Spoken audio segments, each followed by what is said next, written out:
Ça me fait toujours rire quand les gouvernements, et là je cite, sollicitent l'avis des Canadiens pour avoir des grandes orientations budgétaires. On se rappelle là, qu'à Montréal, Valérie Plante est devenue championne dans la chose. Là. Elle sollicite l'avis des Montréalais et sur un budget de 7 milliards de dollars, elle met genre 25 cents et trois quarts de côté pour faire genre planter trois arbres. Puis c'est comme, oh, nous avons consulté la population.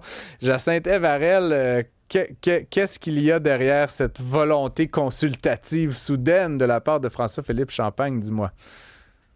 Eh oui, ben François-Philippe Champagne qui annonce qu'il lance des consultations budgétaires. Donc, avant de déposer l'exercice du budget qu'on attend depuis le Hmm. printemps dernier à l'automne, eh ben là, il dit aux Canadiens, aux organismes, surtout aux entreprises, aux organismes de représentation de toutes sortes d'industries qu'ils ont jusqu'à la fin du mois d'août pour se prononcer sur comment devrait être orchestré le budget. Et du même souffle, dans la même journée, on annonce aussi, parce que j'embarque le deuxième sujet parce qu'ils sont intimement liés, là, mais du même souffle, on annonce déjà que le budget qui sera présenté à l'automne aura déjà une couleur, une allure différente. Alors, ben, ça permet au moins de faire des consultations bien éclairées parce que Hmm. ces fameuses consultations où on pourra dire à quel point on est inquiet de la dette, on est inquiet du déficit, on est inquiet de la gestion des finances publiques, peut-être de la taille de l'État, ben, on pourra aussi se prononcer d'avance Hmm. sur cette initiative qu'a annoncé le gouvernement Carney aussi aujourd'hui,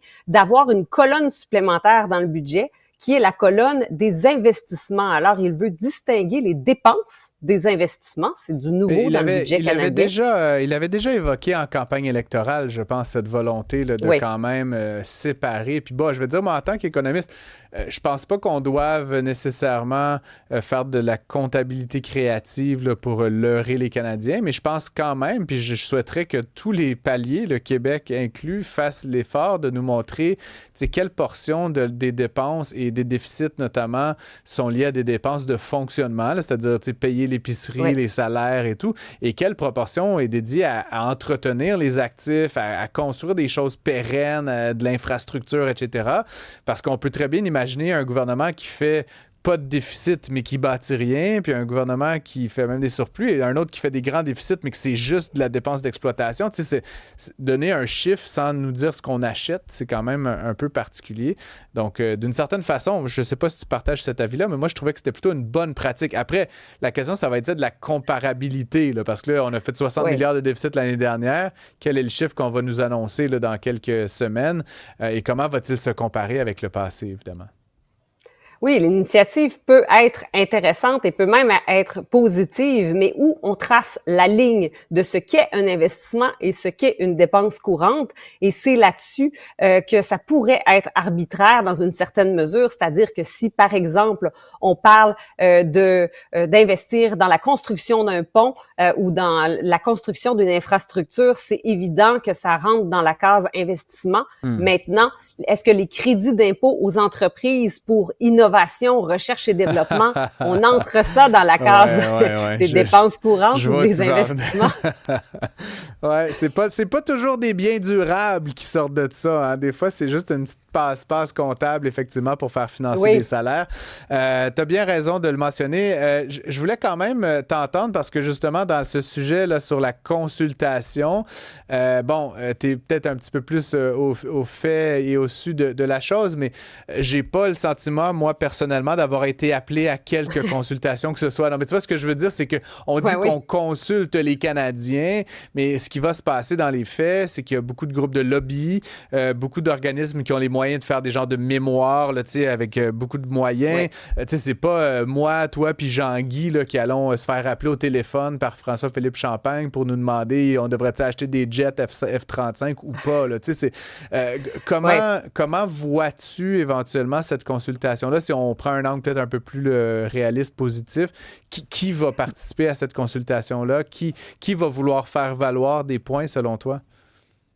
Ben oui, absolument, parce que les articles sont très accrocheurs. Ottawa sollicite l'avis des Canadiens et je me suis dit, oh wow, c'est fantastique, je pourrais donner mon point de vue et nous pourrons donner notre point de vue, mais bien entendu que les mémoires qui seront déposées le seront d'abord et avant tout par des groupes organisés, donc des lobbies d'industrie du bois, de l'acier, des forêts, de l'aluminium, donc les lobbies qui ont les moyens de dédier des équipes à la rédaction de ces mémoires. Et bon, bien sûr qu'il y aura des groupes communautaires qui se mettront à la tâche de déposer des mémoires, mais ça reste un exercice tout de même assez superficiel, d'autant plus que si les groupes ont jusqu'à la fin du mois d'août pour déposer leurs souhaits, leurs revendications, puisque le budget sera déposé aussi à l'automne, on peut imaginer qu'il y a déjà du travail en ce moment qui se fait sur ce budget, à quel point les consultations donnent l'impression d'une réelle contribution au budget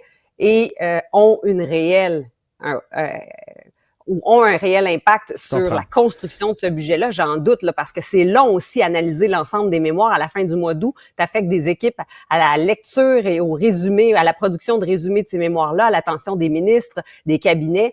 Ça reste quand même probablement plus un exercice de bonne conduite et de bonne impression qu'un exercice de fond. Déjà qu'on a annoncé là, qu'on allait s'en sortir avec le déficit puis la gestion de notre dette en créant une nouvelle colonne là qui nous permettra d'avoir déjà un bilan plus reluisant et moins épeurant que celui de Justin Trudeau.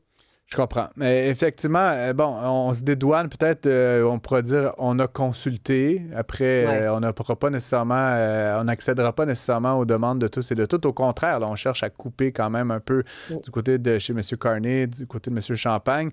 Et donc, tu sais, je me demande dans quelle mesure de demander à chacun de faire sa réclamation. Parce que c'est la forme que ça prend. Là. Il n'y a personne qui va faire un grand mémoire pour dire que, bon, moi, la forêt, je veux moins d'argent. Moi, l'aluminium, je veux moins d'argent. Alors, vous voyez, chez nous, là, la petite enfance, vous pourriez couper, ça n'aura aucune importance. Tout le monde veut juste tout le temps plus. Puis c'est un peu le drame de l'État contemporain, c'est qu'il y a d'infinies bouches à nourrir. Et les gens, en plus, dédient des moyens. Fais la somme là, de tout l'argent qui va être dilapidé à écrire des mémoires puis à réfléchir, qui pourrait servir là, des industries. C'est quand même assez particulier. Fred, qu'est-ce que tu en penses? On a juste un auditeur qui ironise là, en disant, bon, c'est un banquier qui nous demande comment gérer du cash. Ben oui, absolument. Et un père de famille qui dit faites-moi votre liste de cadeaux de Noël là. C'est un parce peu que ça. ce sont des revendications qui vont aller pour demander à l'État d'investir davantage dans son secteur d'activité, dans sa mission, dans son industrie. Alors on se retrouvera avec un gouvernement qui devra conjuguer tous ces impératifs, toutes ces demandes et probablement des secteurs moins bien nantis qui n'ont pas eu l'énergie ou les ressources à affecter pour défendre des mémoires de grand intérêt, mais qui nécessitaient du temps dans cette période estivale où tout le monde n'est pas nécessairement en plus au boulot. Je pense par exemple au milieu communautaire, au milieu où il y a moins d'argent investi là, dans les campagnes de relations publiques. Bon, ben écoute, tu peux tout de suite passer le mémo, là, Jacinthe-Ève, là, à François-Philippe. Là. J'attends son appel pour qu'il puisse recueillir mon avis sur le budget. D'ailleurs, je ne veux pas trop ironiser quand même, mais je trouvais ça quand même drôle que un des avis, parce que c'est sur plusieurs sujets que l'avis sera récolté, mais un avis en matière de sécurité nationale. Hey, moi, là, il me semble que des tanks, ça devrait être de même.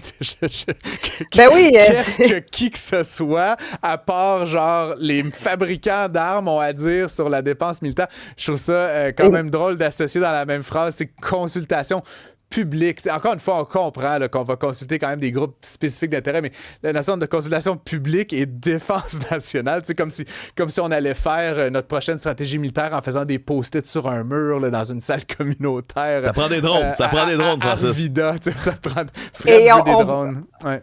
On veut pas le lobby de la défense qui va construire notre stratégie de la défense. On veut notre service canadien de renseignement secret. On veut la GRC et on veut l'armée, les spécialistes de la défense là, qui fassent ce plan-là. C'est malheureusement des fois les limites de la transparence dans ces exercices-là. C'est qu'on préférait presque que ça se fasse avec des experts plutôt qu'avec cette espèce d'illusion de consultation. Bref, Jacinthe-Ève, toujours un plaisir d'échanger avec toi.